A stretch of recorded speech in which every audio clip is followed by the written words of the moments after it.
लग पईयां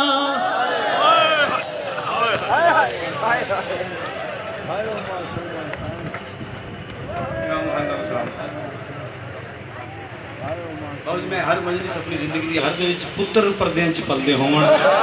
सोचो धियां कितनियां पावेगा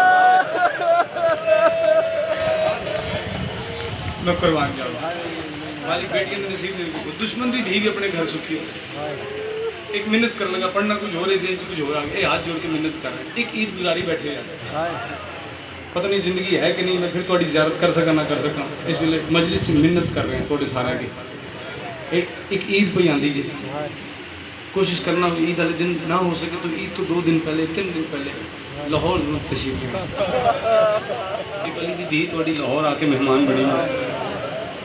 मिन्नत कर रहे हैं साहब वास्ते नहीं मिन्नत कर रहे हैं हो सकता फिर मैं ना तुम ना देख सकूँ मेरा थोड़ा रबता ना रह सके मैं इस दुनिया च ना रहा मिन्नत कर रहे हैं थोड़े के इस साल कोशिश करना भैनों नाल ला के लाहौर जरूर आना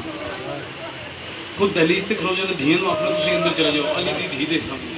उस जरूरत जाके ना थोड़े वालों तो धियां खुद थोड़े वालों तो अपने वालों एक जुमला आखन मातम करके ऐ थकी हुई शाम दियां सफरा दी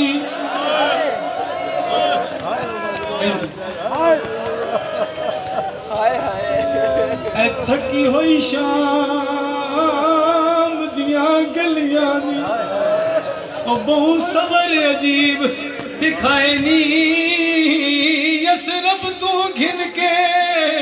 लाहौर तोड़ी बोखे वक्त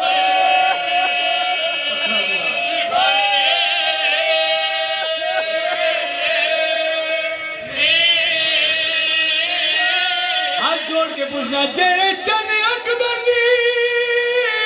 शादी ते हो छे बछड़े वेल करनी सकु नाम अब्बास दे 10 मखदूमा